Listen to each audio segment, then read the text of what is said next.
floor behind me is an array of artwork considered to be Africa's largest privately owned collection. It belongs to a woman who has had no formal training in the arts, yet she has risen to teach at several world-renowned universities. Have you ever heard of Nikkei Art Gallery? Well, that's where I am right now. Let's go inside and meet this amazing African woman. Welcome. I'm Susan Ilian.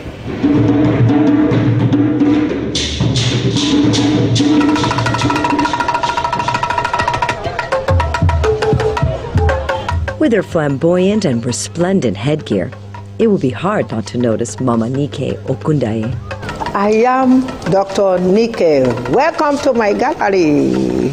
There are 20 all-time best artists in the history of Nigerian art who are inducted into the Society of Nigerian Artists Hall of Fame. 10 of them have passed.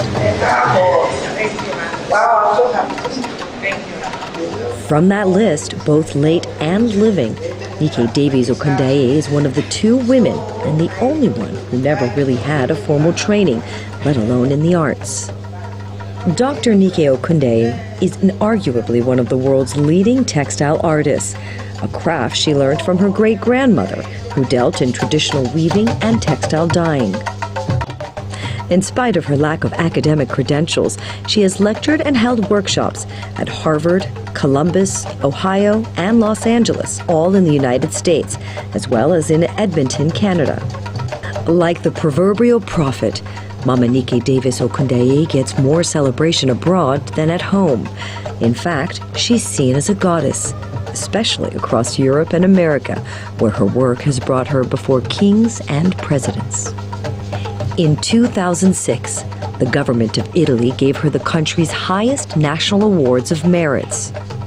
She got a doctorate degree, honoris causa, from Rhodes University, South Africa in 2019.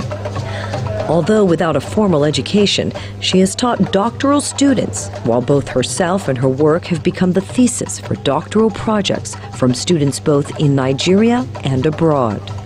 She has works at the Smithsonian, the world's largest museum in Washington, D.C. Some others are in notable places across the world. If it is to be made into a movie, the life of Mama Nikkei Okundaye would surely be a box office hit.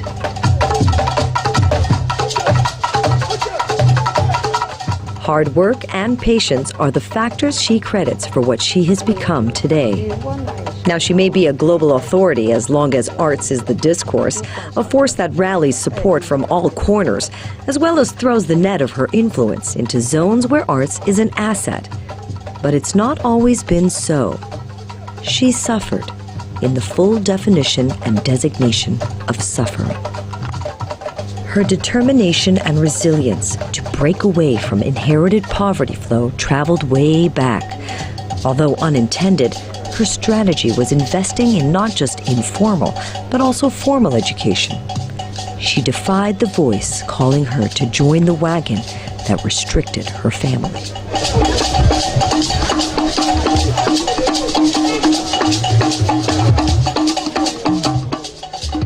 She landed a job immediately after completing her primary school education.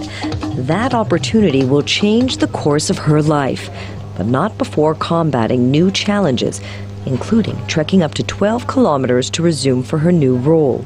Because I remember getting to the India, she looked at me. I walked from Kaba, from Ogidi to Kaba, which is 12 kilometers. To go, they just announced it in the church. Oh, there is a woman. Because when I finished primary 6, there is no money. I passed St. Monica's College, no money. And by then it's only 5 shillings to pay your deposit. So they said this woman who is teaching in St. Augustine, she was looking for a babysitter. I said I will do it when Reverend Father announced it. So I just tell my father, I want to go to Kaba. I want to go and see whether I can get this job. So they said no transport money. I said yes. To go to Kaba is like 5 kobo. So I trek 12 kilometers. When I get to Kaba in the evening, all my leg, because I never wear shoe. I don't even have flip-flop. So he said, go and bath, go.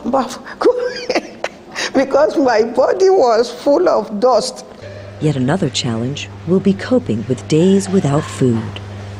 So I went to bath, but I only have 2 dresses. One is the one I wear to come, and the other one, if I bath and wear this now, where am I going to get another one for tomorrow? Now, after I bath, I went there. He said, "What is your name?" I said, "My name is Monica Oyenike, and Ojo is my father's name." He now said, "Can you do this job?" I don't hear well. I said, "Do you have an interpreter?" Because I don't hear English. You know, the school we are going to by then is cut and nail. In the school, they ask you to go cut grass. Then if you have no money for school fees, they send you out. So it's cut and we call it grass cutter. So I said yes.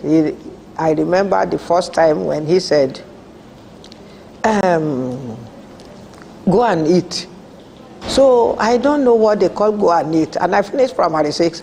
So he now said, "Monica, jam. So I said, "Oh, go and eat. I have no food to eat." He now said, "Okay, if you have nothing to eat, go and look for something to eat." I thought they are going to be feeding me. Anyway, I brought some gari from Ogidi, so I now drank that gari.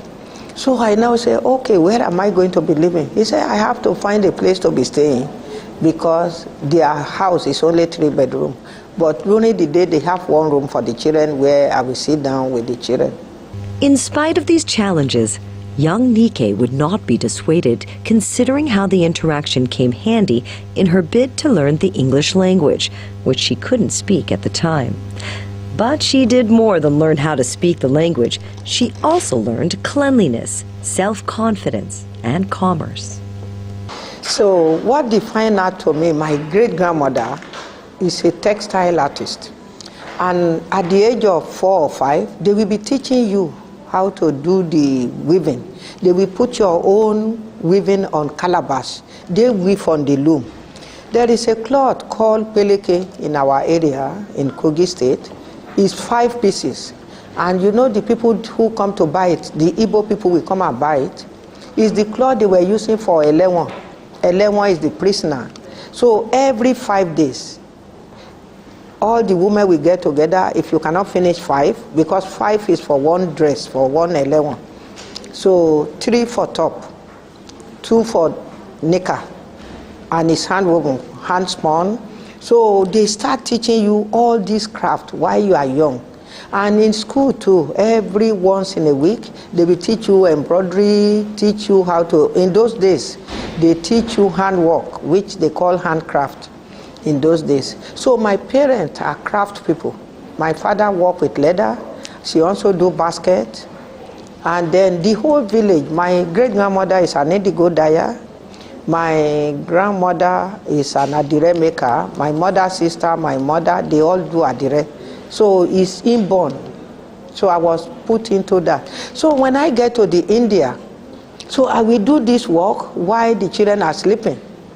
I will take my handwork, I will buy cloth, just 3 pence. Then I will be putting a figure. I will use the paste. You know, it's the leftover food we eat is what we use to do this adire, eleko. So I will use my feather. I brought everything with me. So one day she was looking at me. She said, "What is this?" I said, "It's called adire." He now said, "What am I going to use it for?" I said, "I want to sell it one day." He now bring the Reverend sisters to the house one day, and he tell them, "Look at what this girl is doing, handcraft from their village." Then they say, "Oh, they will like to buy it and put it in on top of their altar, something." That is how my work starts selling. They give me 3 pence. I was so happy, and I spent only 1 kobo to do the work. So then I say, if this thing can be selling, maybe it's something I have to focus more. So before the children even sleep, I will tell my yoga, I will say, "The children is sleeping. Can I go?" They will say yes. So I will go to their veranda. I will be doing the adire. And that is how I start mastering this adire. By the time I was 14, 15, I was already doing like 2 yards of adire. Her life was going smoothly, and she enjoyed the serenity, knowledge, and commerce her babysitting job had to offer. And then came an unsettling situation that was going to create some ripples in her peaceful river and put her on the move again. This escape would cost her trekking for 3 days, a sacrifice she was ready to make. The Indian woman always say, in India, they do this type of thing. But if I really want to work, if I work hard, they will help to train me in school. But before they will even, I just worked for 1 year when my father wanted to marry me to a minister. He just come one day and said, you are going to marry. I said, at the age of 16, I just burst into tears. I said, no. He said, don't argue with me. And you know we are born to submit. When they talk to you, you cannot say no. You have to look down. But now, I'm just so happy in my own lifetime, seeing the children talking to their father, looking straight. So that is how he now said he want to take me from the India. The India people was telling him, he said he have no money. And he want to finish training my brother in school. And this one pound, I have to eat, we have to pay debt. That is how when he just enforced that he want to take me away, that is how I ran away. But running away, although it came unplanned, she looked prepared for the odds that may assail her decision to set loose. However unsettling that situation, it would be her breakthrough. She soon settled in Osogbo and quickly connected herself to Susan Wenger, who had arrived Nigeria a year before her birth. My breakthrough was coming to Osogbo, living with my mother's sister. After I ran away from the village, I joined a traveling theater. So I was now on stage doing the theater. So my mother's sister with my other family from my mother, they come to look for me. They send somebody to look for us. We are 2 of us who left. And they take me back to my mother's sister in Osogbo. So when I run away from home and I come to my mother's sister who married to somebody in Osogbo, then I tell my mother's sister, I said, carry me to that Oyibo. So she took me to the Oyibo. I now tell Mama, I said, I want to be like you. Since you do Adire, he now said, where's my own work? I now show her. I said, signature might try. He now look, he said, he speak Yoruba to me. He said, ojú inú mi, orí iná ju tìta mi lọ. Ọmọ dáadáa ni ẹ́ tó bá lè ṣiṣẹ́. So he's speaking Yoruba to me. Then I said, this Oyibo hear Yoruba. So then I said, I was now speaking Yoruba to her. I want to be like you. Mama, if you can help me, I have no mother. You will be my mother. He now said, your work is the one that is going to carry you to a greater point. But I will advise you, focus on this work you know how to do. Do it well. She took that advice that would serve her mission well like a lamp to her ambitious and balletic legs. That move would eventually lead her to her first marriage, where she found her place amongst 14 other women married to her husband. It was a struggle that continued for the 15 wives who had gone on days without food till they decided to convert the hunger strike to fasting and prayer. Unlike many women in polygamous homes, young Nike decided to empower her fellow wives, encouraging them to seek financial independence from their husband, who was finding it difficult to meet most of their basic needs. So I was now living with an artist. So this artist is very famous. He's the student of Georgina Bayer, which is 27-7, who married 14 of us. And marrying 14 of us, we are all from poor home. We don't have anything more than to just wake up in the morning, we do theater, I will design clothes, the band we use my fabric, and that is how the life was going on. And I will tell you, I went no food. We joined CAC to be going to pray because we believe in prayer. There is nothing prayer cannot do. That because the mother is a CAC woman, she will say, if you can pray, money will come. So, but our prayer is to bring Oyibo, Oyibo to come and buy our work. Every time when we go to the mountain, they will say we should be praying. Then we will say, God, bring Oyibo to come and buy my work. Bring Oyibo. So when you pray like this, really, Oyibo will come from Lagos. And then they will say, oh, do you have some painting? We say, yes. I will say, signature might try. This one, Allah will run home. Then I will take it, I will show it to them. My first shop was my bedroom in 1967. We had 3 wives living in one room. Children sleep under the bed. Her faith in God and in prayer soon paid off. Her commitment to work paved the way, going to bring favor from faraway lands, some of where her work had reached. I was walking one day, and this Oyibo just come in, and he said, we are recruiting artists from Africa, and your work, we saw it in the Museum of Natural History in New York. But who carried my work to the museum? We were in Lagos to hawk at the beach, and some of the Oyibo buy my work, 2, 3 pence, 1 shilling. So we used to come to Lagos at the beach, this bar beach, to hawk. So they now take some to the museum to resell, $2, $3. So they were now looking for artists to recruit from Africa, and all of them are men, the people they pick, and no single woman. And we are the one to teach the African America their own direct craft from their root. So they now said they must find a woman. They cannot find a woman. So they now said they should go to different shops and museums in US. Anywhere they see third world country, the museum that is selling it in their craft shop, they should buy some and trace it to Africa. That is how my breakthrough, that is how they get me. That experience, besides opening a new vista for her, also served as the whetstone for her empowerment program. The program targeted women of all ages, widows, jobless, youths. Her encounter at the visit dispelled long-held beliefs that had continued to limit the expression of women back home where she left. So all these things they are saying is a taboo. Woman should not weave men's loom.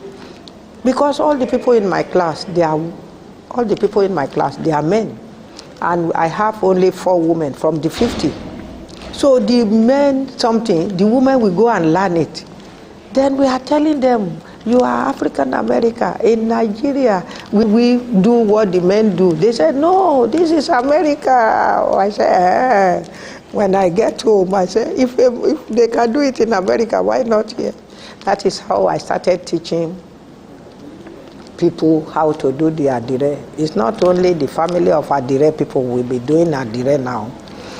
I went to the street in the garage, people who are selling kola nut, orogbo, isano, obi, all of them. I packed 20. I went to their parents. I said, I just come back from America. This will carry me to America. Instead of your child selling this orogbo, let me teach them. So then I went to the king too. The king is even helped me to recruit some of the, so that is how I started small.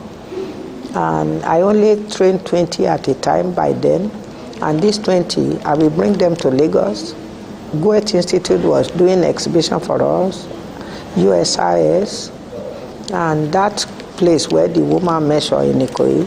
So when we do this exhibition, we show them where to sell their work. And that is how the breakthrough come. After coming back from the state, I said, if this work can carry me to the state, by then we are already 15. That is 74. We are already 15 wives. So that is how I trained the other wife, and we now become sisters.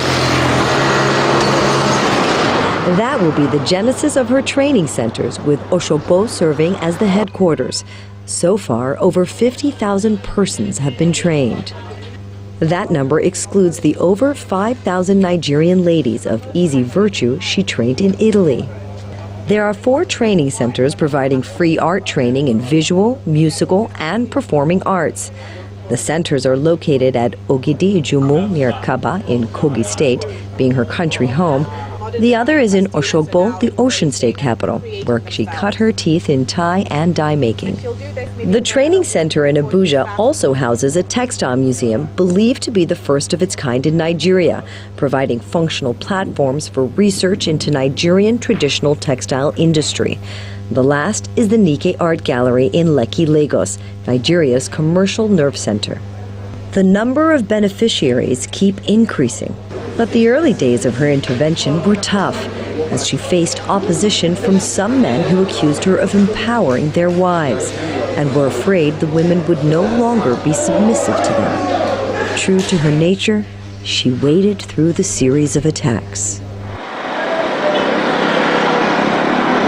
Tunde Oshinleti is among the over 2,000 artists that have been trained in the Abuja Center, which started in the year 2002. He talks about how Mama Nikkei teaches them and even introduces them to the market for artworks. When I finished my secondary school, there's no fund for me to further my education. So I just think it like, just let me work with these people. And since that time, everything has been going well. And I love the art and I love the company. And I've been with them since that time.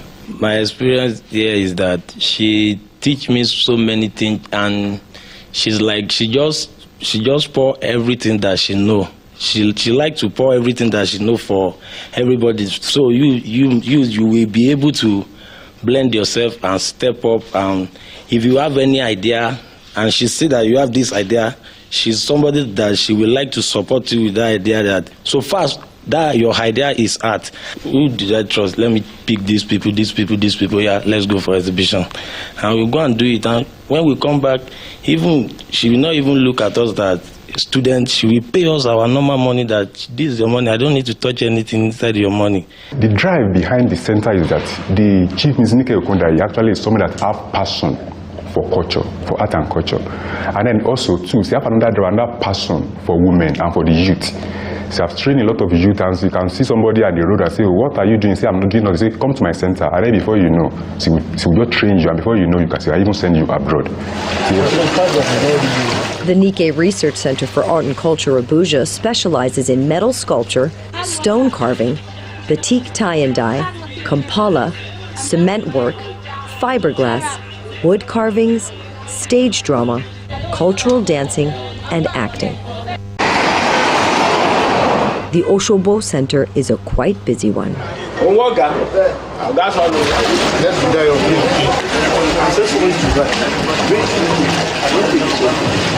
It started in 1984 and trains at least 1,000 persons annually. So when we're done with this, we'll do it once more again so that the remaining particles can go off it totally. The filter helps you create alkaline water to activate the dyes. Aina Davies is Mama Nikkei's daughter and a perfect fit for Mama's succession plan. She co-founded the Nikkei Art Gallery in Lagos. We made intentional efforts to ensure that anybody without a degree or not can access training free of charge. And that's important for us because my mum, for example, she is not educated formally past primary level 6, but she's now gone on to have PhDs by different American universities. And why that's important is because you do not need a degree to determine your worth in life. You need the practical skills that will be able to provide you with an income and will be able to provide you with a career. So that is work experience, which is what we train them at the gallery. So education is very important, which they get through formal institutions, but then we teach them the practical sides, which anybody can have access to, university degree or not. Part of her job is seeing to the growth of her mother's investment. She moves across the different locations of the gallery, just as she is doing here at the headquarters in Oshogbo, Ocean State.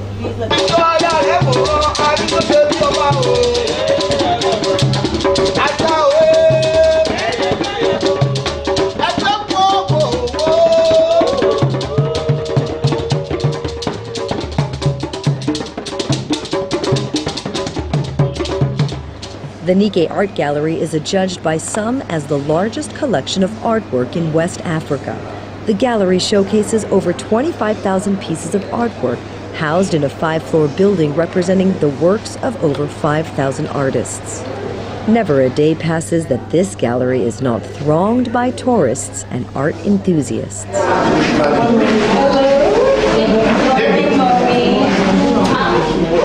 Apart from the beautiful artworks on display, the warm reception may be the enticement for the tourists.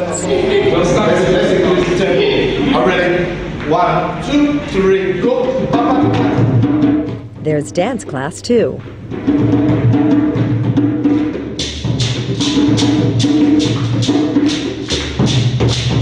Many would be interested in knowing the history behind Mama's elaborate headgear that has become more like her signature. Nigeria is a giant, as I always tell you. Everything we do, we have to put this gele. When I went to the Women's Conference in 1985, it's because of the gele. They are calling me, oh, Africa, Africa. So when they see the gele, they will say, Nigeria, Nigeria.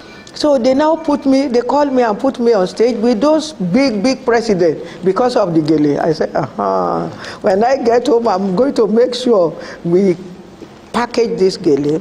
I went to Jankara. I went to buy all the old gele. I put it together.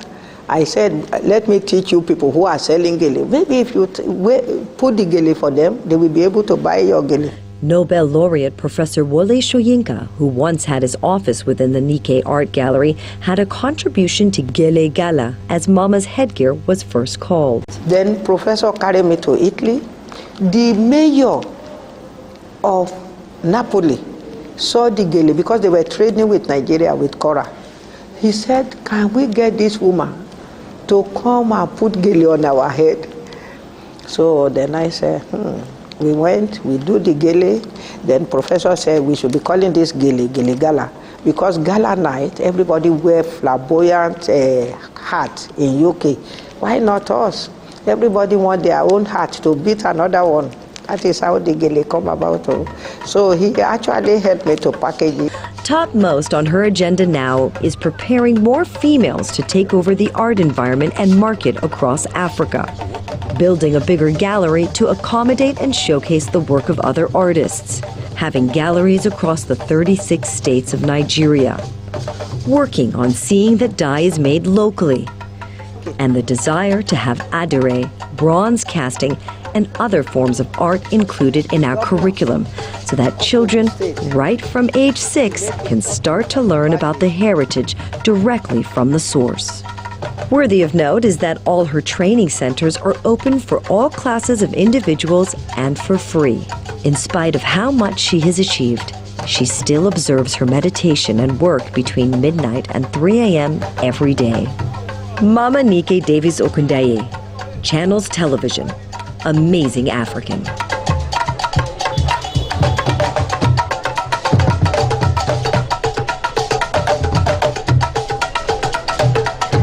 We hope you enjoyed that story. Please let us know your thoughts. And if you know of an amazing African that should be celebrated, let us know using the addresses showing on your screen. Till then, see you next time for a story on another amazing African. I'm Susan Ilian.